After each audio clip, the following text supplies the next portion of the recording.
You're watching the CG Live podcast.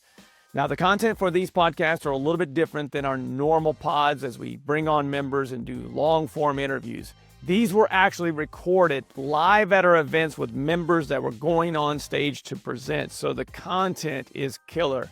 Enjoy the show. Welcome back into the live Collective Genius podcast. So the last of the day, and I think the last of the event, because tomorrow we've got lightning round, and so I saved the best for last. I went out in the hallway and found the best person. I was going to say a different word. I'm going to hold off and just say the best person I could find to finish us off, Mr. Jimmy. That's sweet of you to say. Thanks. Very sweet. I am a sweetie today to finish us off. A lot of pressure, though, following Rick. Yes, Benmont Locker just brought a lot of fire, and that's his nickname for him. By the way, if he says Rick, and he's talking about Benmont Locker. So Benmont actually talked about closing loops. You just opened the loop and didn't close. I'm going to close it for you. Thank you. Yes, Gotcha. That way everyone knows you're talking about Benmont. So for those that don't know Mr. Jimmy Vreeland, Jimmy is the only member that we've had on the live pod here. That has also done the regular pod, one of the 11 episodes. So welcome in, Jimmy. For those that don't know you, tell them who you are and where you're from and all that Just stuff. a quick shout out for the podcast. I do love it. Everybody else's guests. My 13-year-old boy, Bubba, it's what we listen to when we take him to school. You do? He loves it, man. I'm hearing that. Yeah, he loves hearing. Now, there's been quite a few guests who talked about dropping out of college. Those are his favorite episodes. So that might not be, I don't know what that means, but just shows that if you're, hustle and you're good at business, that maybe you need it, maybe you don't. So he's trying to figure that out. But he does love the podcast. We love the podcast. Thanks for having me on. Yeah, I love that. You were one of the first 4 episodes that we did. I am so thankful of all the feedback I've gotten here at the meet. It's the first meeting that we've had. This, by the way, we're at CG Select and Elevate in Sarasota for the next day and a half.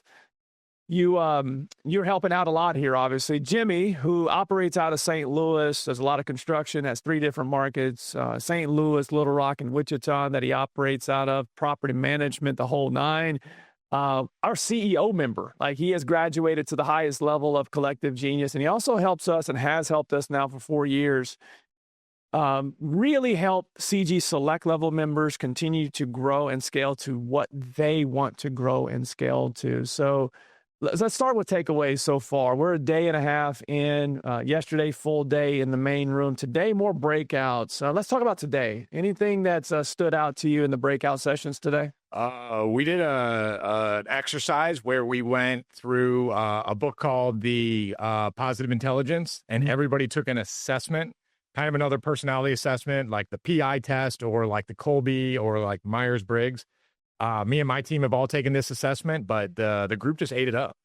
And so the assessment says, hey, what are some potential mental saboteurs? The book Positive Intelligence is a little bit like this. It's like, essentially, if you had 10 thoughts in a day, how many would you say get you closer to what you want? How many take you farther away? Love that. I probably, for me, 50-50. Okay. So the goal of Positive Intelligence is to get to 70. So if you have 4 thoughts, 3 of them should be getting you closer to where you want to go. And 1 can be a saboteur thought, because, you're not going to be like always happy on, dancing with lilies and everything, but it can go too far either way. And so Positive Intelligence. And then in my room, everybody really participated hard, had a great time. And I think they learned something about themselves. So that vulnerability exercise, I don't know if a lot of people know you guys do that, but I thought it was the biggest hit in my room. We also talked about getting some HUD loans. We talked about how we can, this was something I've been wondering about, is how can I flip, what's a double wide and single manufactured home? Yep. Because I've been passing on those leads. Yep. And then I can't tell you how many CG meetings I've been going to. Like, we've been passing on something, but maybe there's somebody knows how to monetize that. We were talking about that at lunch. We were getting a ton of TV leads from Illinois, and I don't want to own anything in Illinois. So we were just passing on those leads. But we used Brewer's novation strategy, and now that makes up 15% of our business. And we were getting the leads in from TV anyway, but somebody at CG was just like, why don't you just novate those? And that was probably a tip we got a year and a half ago. So much good in there. I want to break down the novation thing in Illinois. Being in St. Louis, you're right on the river, so that means Illinois is on the other side of you. For those that don't know that geography, when you get those leads, because television, which number one you learned about in CG, right? Yep. And then novations, something that you learned about, and then someone said, "Hey, you can novate in that state." I remember you reaching out to me specifically saying, "Hey, who do we know that has an attorney or a title-friendly, investor-friendly title company that knows novation?" So there's a lot of CG connections that are happening there to make that happen. And you are now novating in Illinois just because someone said it and you figured it out. Yeah, and then we needed a title company. We needed everything through a CG connection. I don't know. I'd have to think very hard in my business. You know, we do a lot. We're one-stop shop. We'll find the house. We'll fix the house. We'll manage the house. You know, we do a lot. Everything has been affected by a CG connection. Yeah, that's... Delator taught me how to manage properties. That's phenomenal. Delator taught me how to do construction management, and then constant reinforcement on construction management here. And then, you know, Brewer taught us how to find houses. So... I will say this. Oh, and Rick helped too. And Mon helped. Okay. So here's one thing I will say about everything that Jimmy just shared with you. The Collective Genius is a community of like-minded real estate investors that will give you all the answers to the test. But you have to ask the questions and you have to follow up and actually have to do the work. Just because someone says, "Hey, you should novate in Illinois," it doesn't mean that automatically happens, as you were talking about dancing on daisies earlier. You've got to do the work still, but whatever you seek, you shall find. And then once you find, you have to implement. And one thing I will say about Jimmy, and I know I said this on the pod as well, is that you have the ability, you're a super quick start. You are and I mean this as a compliment, you are a ready, shoot, aim later, right? Yeah. You're a shoot first, aim later type of entrepreneur, which a lot of entrepreneurs are. But you understand to slow down, and because of this group, understand to slow down and implement at a super high level. And so you always set goals to implementing something. That is a skill. Like, you have to be able to be disciplined enough to be able to come in and learn something and then say, "I got to start and figure out how to do this from 0 to 1. Yep. And where CG comes in is, I'm going to do the work, but instead of going 0 to 1, I can get from 0 to 5 really quickly because someone gave me the blueprint. Well, I mean, I got this, and I have a Rolodex of just problem solvers. And then I could reach out to anyone and go, "Hey, I'm experiencing this. What do you think?" And then I was thinking what you just said, like there's also a fear. My biggest fear is coming to CG and being infotained. Do you know what infotainment means? I do. Where you just get all this information and it's... Because how many people have spent hundreds of thousands of dollars on courses and books and never implemented anything? Lots. And like, everything's so fascinating here and like so many talented people that it's entertaining. Yes. It's incredibly entertaining. Yes. But the biggest fear for me is be a part of this group, this level of talent. And I'm not saying I'm going to implement anything. Sometimes I am just being impotent. Sure. But there's got to be, I leave here one thing that has to get implemented or I won't let myself come back. Yeah. So you mentioned the things that you've learned, what happened in the room, but you started with the vulnerability exercise. And you're right. I don't talk enough about that. You know this because you're on our leadership team, but I'm always surprised when we look at the surveys after a meeting. We ask members, what was the most impactful exercise that you did over the main 2 days, usually a Monday, Tuesday at this event because Mother's Day was Sunday, Tuesday and Wednesday this week. When we look at those surveys, generally, the exercise of vulnerability and the connection, because people are actually telling the truth and not just peacocking and talking about how great their life is and great their business is. They actually get a chance to talk to other like-minded individuals and say, "You know what? I'm doing great in business, but I'm struggling with my personal, or I'm doing great in my personal, my business all of a sudden has fallen off." Like, that exercise that we do on day 2 usually is so important that we continue to dial in to make it better. And you said it was pretty good today. Yeah, it was very good. And then I was just thinking about, like, here's probably another common theme. So what's the average age of Select? Probably about 28, 29. Okay, so they're like, late 20s, early 30s. A lot of them have families, but a lot of them have young families. So they're trying to grow their business. They're trying to be a great parent. They're trying to have a great marriage. Like, there's just not going to be enough time for friends. Yeah. And I went through this in my, I did when my whole 30s, like, we had 4 kids in 5 years. Like, there just wasn't a lot of time for friends. But this is also like, it blocks out time for friends. Right. And then common concerns, common issues. So it's very easy to make friends. Yeah. So like friends came up in my room today during all that. It's just like, there's just not a lot of time for it right now. What do you mean? They ask why I don't have time for my friends and I feel guilty? What was their context? Yeah. They felt guilty about it. Yeah. Well, I went through this too. It's just like your college friends just have different concerns maybe right now than if they're not trying to open and build a business. It's not right or wrong. It's just different concerns. Right. Different things to relate to. They can stay in the circle of trust, but the circle of trust changes. You typically, to their point, you evolve, right? You have a circle of trust of entrepreneur friends and maybe college friends or high school friends. And in my own journey, like when I got my CG friends, then it was weird, but then I got tighter with my other friends because I had that release valve of, hey, I just lost this amount of money on a flip. This happened. And I was like frustrated. I couldn't go to the other friend group with, but once I had that release valve, that was no longer a frustration. Right. So I got tighter with my other friends. Yep. But especially when your kids are young, like there's just limited amount of time for friendships. What Jimmy's saying here is that we feel your pain. All of us that were in our 30s trying to grow something, or 20s and growing something, as a lot of the select members are here today. Balance is a conversation that comes up quite often, and it's when you're in the building phase. I will say this: if you build today, the tomorrow that you are looking for today will be there if you're consistent and persistent with what you learn in these rooms. There's no doubt about it, because I say this often. The difference between a select level member, and we've promoted 40 in the last 4 years, promoted 40 from the select level, which means that business has gone from about $1 million of gross revenue on an annual basis to well over 2 in order to join that next group. So the difference between where they were and where they are now is generally just time and execution. And it's most promote within a 2 to 3 year time frame. Yep.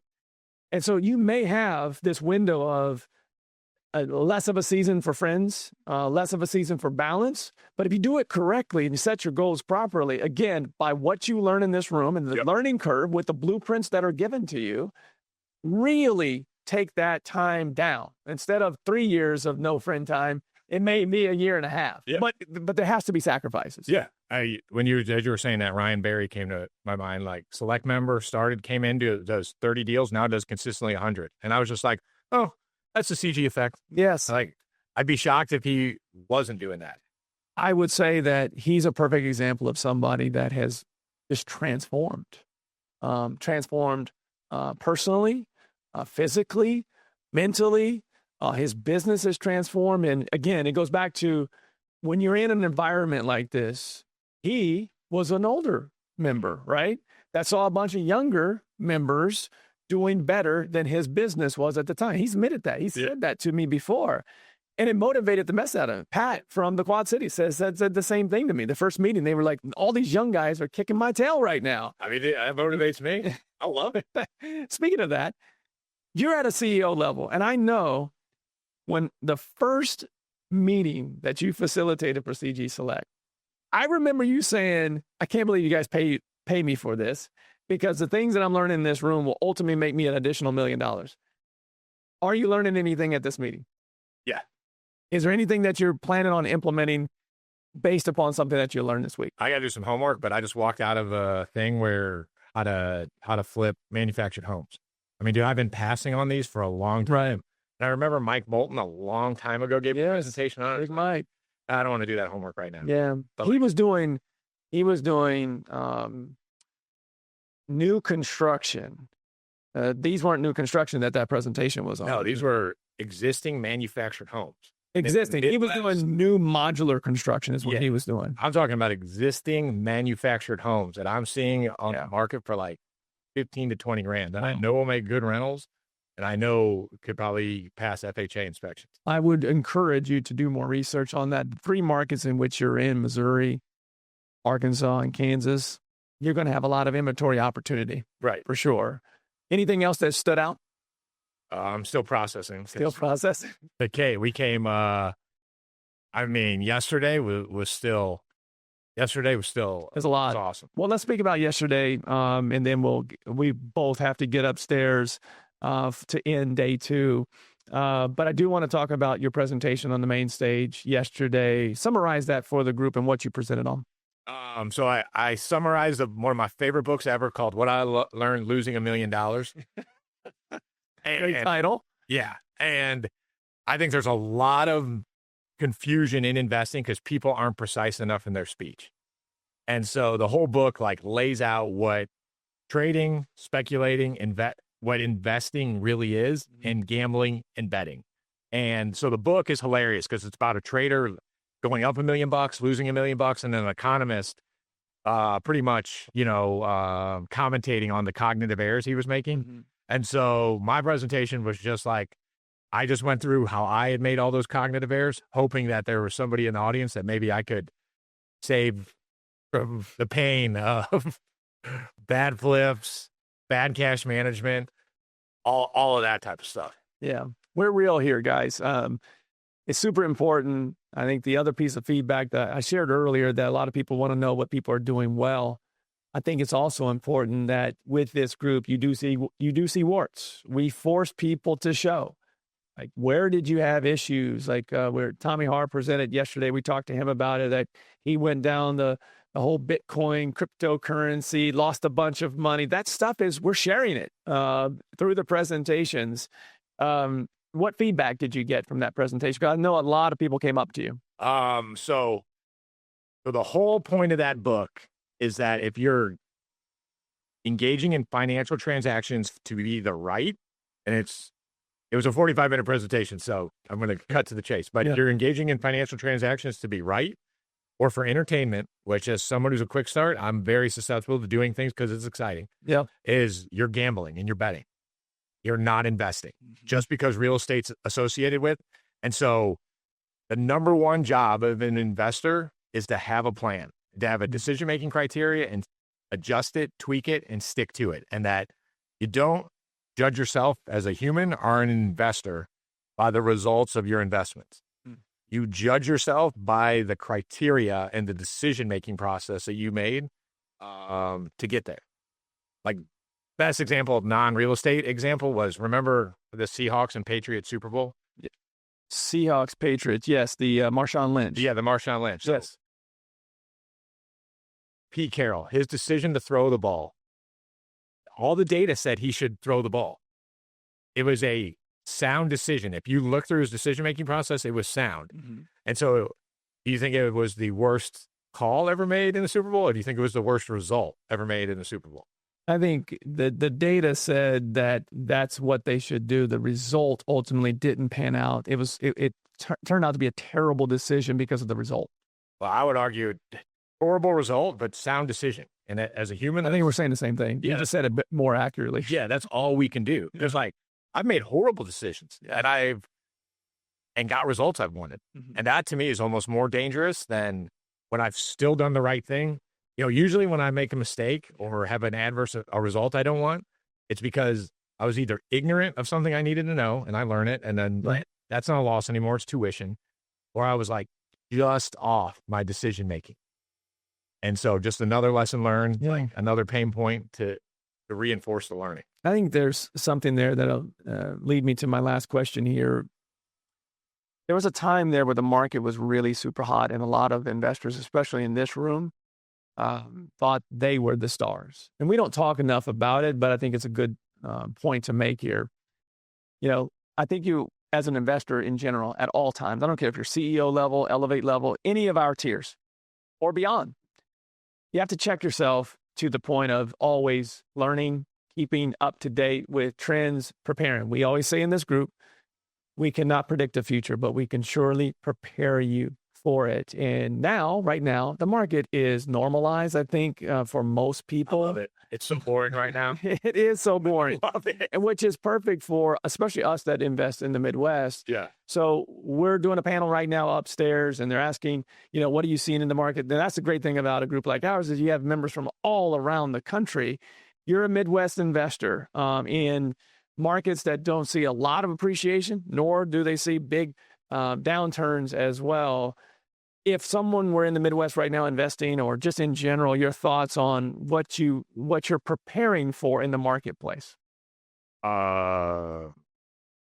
Inventory shortages to continue. And then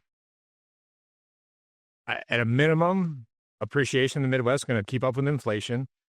But now that now that China's not angry at us anymore, and like this week's been a lot of things going on while we're here. Yeah. I mean, I hate saying this, but because I'm generally a bear, I generally hope for the best and prepare for the worst. But I see a lot of indications that there's going to be some type of economic kind of boom right now. But that's not I am going to do a podcast about, I don't want interest rates to go down, but I do think there'll be a little bit of a boom, and I think rates will go down. But if you're sitting on the sidelines right now because of that, you're not going to touch anything. No, because once those rates go down and the inventory goes right back to where it was in 2021. I hated it. Yeah.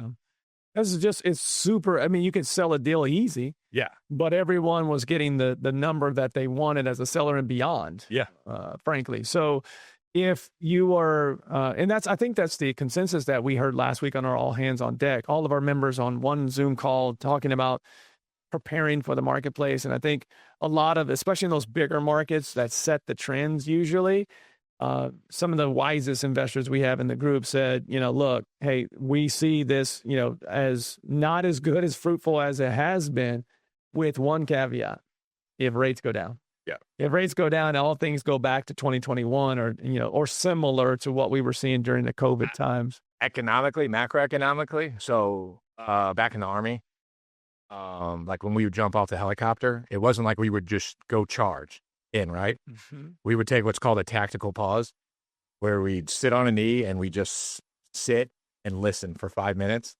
So I think what's been going on at the beginning of Q2 this year is like a tactical pause about what's going to happen with all these tariffs, what's going to happen with the trade deals. That's how I'm mentally thinking about Q2 right now. That's a good piece of advice. Tactical pauses are never a bad thing. I do them quite often. You might see me do it on stage when I'm about to go up before I say anything. But all the bears are like, oh, they're going to catastrophize a tactical pause. They're like, oh, the market's going to crash. Right. It's like, I mean, I got buddies who are in importing, and they just stroked huge checks for tariffs. Obviously we're in real estate, and so there's always a trickle down. That said, obviously there's a lot of, like you said, going on right now, a lot of negotiating on what's coming down the pike. I do think that you'll see some normalization there. But look, at the end of the day, the best advice to give people is what? No matter what's happening in the marketplace, be prepared. Understand what's going on. Get in rooms like this where you can talk to daily, weekly, in between meetings, during meetings. You can have conversations with people that are a lot smarter than you. I can personally say that I feel like the dumbest person in the room at all times, because these are people that are actually doing the business across the U.S., people from other foreign countries doing business in the U.S. There's just, be in the right rooms, especially if you're worried about what's happening in the marketplace. Any final thoughts before we get out of here? I was just remembering back to the beginning of COVID. Every time I've been worried, like CG, that's when you guys really poured on.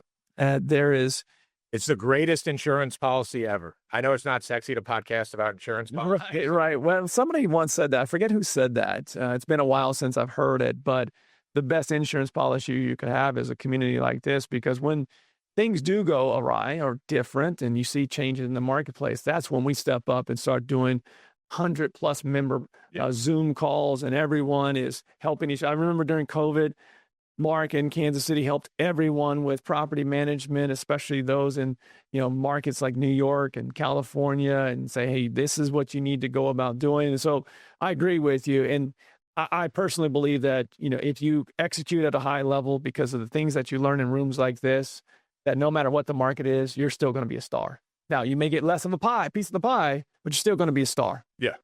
I mean, you guys, the COVID thing, like everybody was back on offense while the rest of the country was still on defense. Yeah. Same thing 2023. Everybody else was back on offense. We had a head start. Yeah. This group had a head start. At least a 60-day head start on anything you need to be concerned about. Which is a massive difference.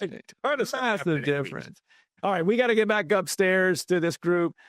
You've been watching the live version of CG the podcast. We are now 11 episodes deep. All of those episodes you can find at thecgpodcast.com. It's available on YouTube, Spotify, and Apple, and all of those places that you find your podcast. Jimmy Vreeland was episode 4, I believe. A great episode. Army Ranger, West Point grad. He's got a great story. I'd encourage you to go back and listen to that pod. Thank you for joining me. Give a shout out to Bubba, because I know he'll be listening. Yes. Give a shout out to your son. What's up, Bubba? Love you. Don't be a fool. Stay in school. You're not going to say anything to your other kid? Just Bubba? Bubba's the only one who listens. None of the other ones listen. Bubba, thank you, buddy. I really appreciate you listening. And keep that elbow in. Hit them long. All right. Great being with you guys for the last couple of days on the live CG podcast. This version, we will continue. Next month, we will be at our June premiere meeting. And so we will be doing, I think we ended up doing 6 or 7 of these here. We'll try to do the same thing at our June meeting live podcast. And every Tuesday, a new podcast drops at thecgpodcast.com. And again, wherever you find your pods. It's been a great time. Jimmy, thanks for joining me. We will see you on the pod, and we'll see you next month on the live CG podcast. Are you ready to scale your real estate business? Visit thecollectivegenius.com, where real estate investors come to scale. Subscribe to the Collective Genius podcast and hit the bell icon to be notified when our next episode releases. And thanks for listening.